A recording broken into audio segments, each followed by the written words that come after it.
মা বাবা ছাড়া পিতা আদম বানাইলেন নিজ হাতে,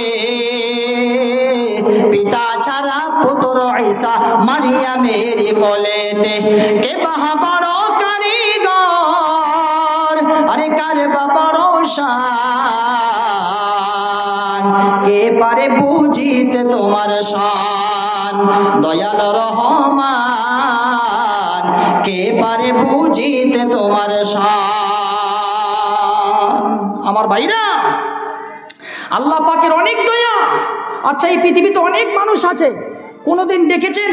কোন একটা মা তার ছোট্ট বাচ্চাকে ডেকে বলছে আয় বেটা আয়, তোকে আমি মাফ করে দিব, আয়? ডাকে? কোনোদিন ডাকে না। মা ডাকে না আয় বেটা আয়, তোকে আমি মাফ করে দিই। বাবাও কোনোদিন ডাকে না। আপনি বাপ কোনোদিন ছেলেকে বলেছেন ভুল করেছে, আয় বেটা আয়, ভুল করেছিস আয়, তোকে আমি ক্ষমা করে দিব, এমনটা কোনোদিন বলে না। তবে মায়ের মনে একটা আশা থাকে, বেটা যদি এসে যদি আমার কাছে বলতো মা আমি ভুল করেছি তুমি আমাকে ক্ষমা করে দিও, তাহলে মায়ের মনে এটা জাগে যে আমি তাকে ক্ষমা করে দিতাম। বাবার মনে এটা জাগে, যদি বেটা এসে যদি বলতো মা বাবা আমি ভুল করেছি, তাহলে নিশ্চিত আমি বাবা তোমাকে ক্ষমা করতাম, ছেলেকে ক্ষমা করে তো। কিন্তু কোনোদিন কোনো মা তার ছেলেকে ডাক দিয়ে বলে না আয় বেটা আয় ক্ষমা করে দিব। কোনোদিন বাবা তার ছেলেকে ডাক দিয়ে বলে না আয় ক্ষমা করে দিব, কোনোদিন ডাকে না। কিন্তু আল্লাহ পাকের সিস্টেম একেবারে আলাদা। আল্লাহ পাক তার সমস্ত গুনাহগার বান্দাদেরকে ডাক দিয়ে বলতেছেন, ওরে বান্দা, ওরে আব্দুল্লাহ শোন, গুনাহ করেছিস, শোন শোন শোন, ভয় করিস না, ভয় করিস না। আল্লাহ পাক কোরআনে কারীমের মধ্যে বলতেছেন, কুল ইয়া ইবাদিয়াল্লাযীনা আসরাফু আলা আনফুসিহিম লা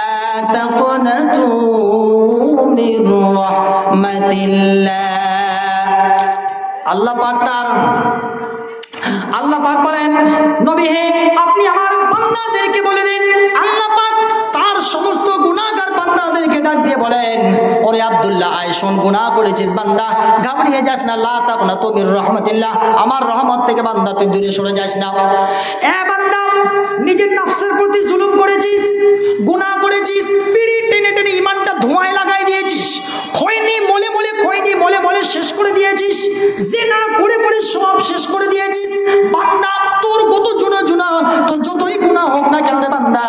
তুই আমি রব্বুল আলামিনের কাছে চলে আয়। বান্দা চলে আয়, আয় বান্দা আয়, চলে যায়। এ বান্দা, তোর গুনাহ যদি আসমান বরাবর হয়ে যায়, আমি কিয়ামতের দিনে আসমান বরাবর নেকি সঙ্গে করে নিয়ে যাব রে বান্দা, আর তোর জীবনের হয়ে যাবার সব গুনাহ আমি রব্বুল আলামিন মাফ করে দিব।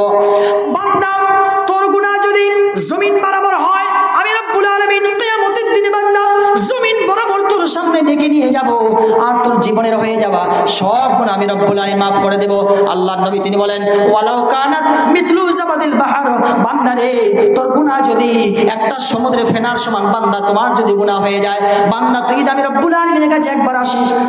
আর আসার পরে যদি বলিস রব্বুল আলামিন আমার গুনাহ হয়ে গিয়েছে মাওলা, আল্লাহ বিড়ি টেনে টেনে গুনাহ করে ফেলেছি, খৈনি মলে আল্লাহ গুনাহ করে ফেলেছি, অনেক গুনাহ হয়ে গিয়েছে, আল্লাহ জিনা করে অনেক জিনা করে ফেলেছি রে মাওলা, দয়া করে মেহেরবানি করে তুমি আমাকে আল্লাহ ক্ষমা করে দাও। আল্লাহ ব্যবসা করতেছিলাম, মানুষকে ঠকিয়েছি, দয়া করে মেহেরবানি করে ওই ব্যবসাতে ঠকার কারণে আল্লাহ তুমি আমাকে ক্ষমা করে দাও। আল্লাহকে কেঁদে কেঁদে বলবেন। আল্লাহকে যদি কেউ কেঁদে কেঁদে বলতে পারেন, আল্লাহ পাক সঙ্গে সঙ্গে আল্লাহ পাক তখন বলেন, বান্দারে চিন্তা করিস না, আমার বান্দা যখন একটিবার শুধুমাত্র আল্লাহ আল্লাহ নামের একটি আওয়াজ দিয়ে যখন বান্দা কোনো ডেকে নেয়, যখনই কোনো বান্দা বলে আল্লাহ আল্লাহ, গুনাহ করেছি রে মাওলা, অনেক গুনাহ করেছি, আমার যদি আমলের দিকে যদি তাকাই, জীবনটার দিকে যদি তাকাই, শুধুমাত্র গুনাহ আর গুনাহ, গুনাহ আর গুনাহ। আল্লাহ বিড়ি খেয়েছি, বিড়ি খাওয়ার গুনাহ, খৈনি খাওয়ার গুনাহ, সিগারেট খাওয়ার গুনাহ, মদ খাওয়ার গুনাহ, নামাজ না পড়ার গুনাহ, দান না করার গুনাহ, খায়রাত না করার গুনাহ, যাকাতের টাকা না দেওয়ার গুনাহ। আয় আল্লাহ তাআলা টাকা দিয়েছো, আল্লাহ তোমার ফরজ ইবাদত হজটা আমি পালন করতে যাই নাই, আল্লাহ গুনাহ আর গুনাহ, অনেক গুনাহ হয়ে গিয়েছে। মাবুদ গো, কোন বান্দা যদি একটি বার শুধুমাত্র আল্লাহ এই আওয়াজটা ডাক দিয়ে শুধুমাত্র আল্লাহকে যদি বলে রব্বুল আলামিন গুনাহ হয়ে গেছে মাওলা ক্ষমা করে দাও, আল্লাহ নবী যখনই কোনো বান্দা যখন এইরকম একটা আওয়াজ দিয়ে ডাকে আল্লাহ আল্লাহ নামের যখন একটা আওয়াজ দেয় আল্লাহ পাক সঙ্গে সঙ্গে 70 বার তার ডাকে সাড়া দেয় আর বলে বান্দা বল কি হয়েছে রে বান্দা বল কি গুনাহ করেছিস বান্দারে তোর কত গুনাহ হয়েছে বান্দা চিন্তা করিস না লা তাকনাতু মির রাহমাতিল্লাহ লা তাকনাতু মির রাহমাতিল্লাহ বান্দা তুই নিরাশ হয়ে যাস না তোর গুনাহ যত হয়ে যাক না কেন তোর থেকে আমার রহমত অনেক বড় যখনই বান্দা এইরকম একটি ডাক নিয়ে যখনই বলে সঙ্গে সঙ্গে আল্লাহ পাকের রহমতের দরিয়া জোশ মেরে যায় তখন বান্দার জীবনের হয়ে যাওয়া সব গুনাহ এরকম মন দিয়ে শোনেন আল্লাহর নবী তিনি একদিন বসে আছেন আল্লাহর নবী তিনি একদিন বসে আছেন আর হঠাৎ হযরত জিবরিল আলাইহিস সালাতু ওয়াস সালাম তিনি আসলেন আসার পরে কি যে বললেন একটু পরেই নবী জামাত তিনি কান্না করতে শুরু করে দিয়েছেন খানিক পর হযরত ওমর ফারুক রাদিয়াল্লাহু তাআলা তিনি আসলেন আর আসার পরে বলতেছেন ইয়া রাসূলুল্লাহ আপনি কেনই বা কাঁদতেছেন বলেন ইয়া রাসূলুল্লাহ আপনি কেন কাঁদতেছেন নবী জামাত তিনি বলেন ওরে ওমর রে একটু আগে আমার কাছে জিবরিল এসেছিল আর আমার কানে কানে এই কথা বলে গেল যে যত বুড়া মানুষ আছে যারা ইসলামের পথে থেকে থেকে যাদের চুলগুলো পেকে গিয়েছে যাদের দাড়িগুলো পেকে গিয়েছে ইসলামের মধ্যে থেকে থেকে দাড়ি পেকে গিয়েছে চুল পেকে গিয়েছে ওই সমস্ত বুড়া মানুষগুলোকে আল্লাহ রাব্বুল আলামিন তিনি কিয়ামতের দিনে তিনি শাস্তি দিবেন না কিয়ামতের দিন আল্লাহ পাকই সমস্ত বুড়া মানুষগুলোদের আল্লাহ পাক তিনি শাস্তি দিবেন না হযরত ওমর তখন তিনি বলেন ইয়া রাসূলুল্লাহ কেন আপনি কাঁদতেছেন this is the very good news this is the very good news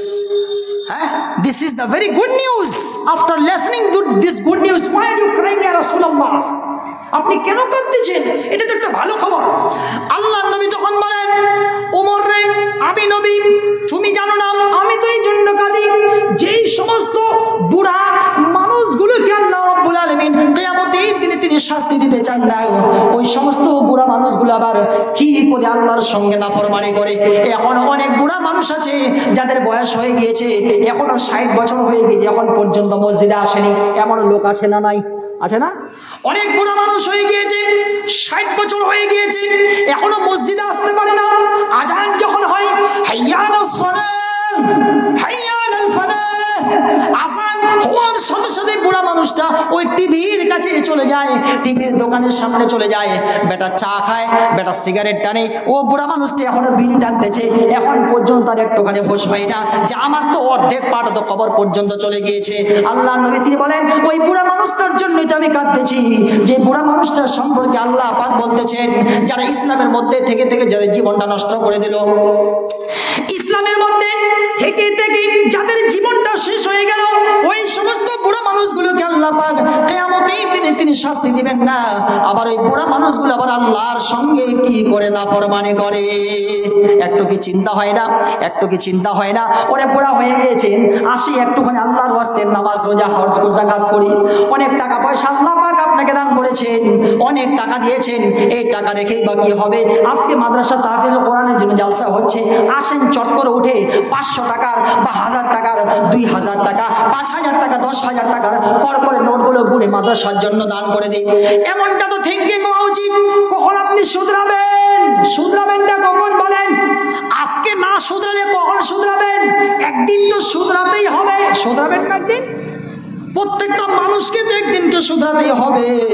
যেদিন আজরাইল এসে আপনাকে ডাক দিবে সেদিন তো শুধরাতেই হবে শুধরাবেন না মানে শুধরাতেই হবে যেদিন আজরাইল এসে যখন ধরা পড়বেন ধরবেন যেদিন খুব কষ্টে যেদিন ধরবেন সেদিন তো আপনাকে শুধরাতে হবে সেদিন বাঁচার আর কোনো রকমের কোনো পথ থাকবে না একটা সাপ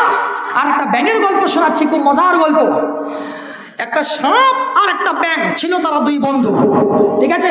এক সাপ আর ব্যাঙ ছিল দুই বন্ধু ব্যাঙ একদিন সাপকে বলছে বেটা সাপ তোমার আর আমার তো বন্ধুত্ব তো খুব দারুণ আচ্ছা তুমি যখন চলো তখন টেরামেরা করে চলছো তুমি যখন সাপ চলো তোমার শরীরটা কি তেল কচকচানি কত সুন্দর লাগছে দেখে সাপ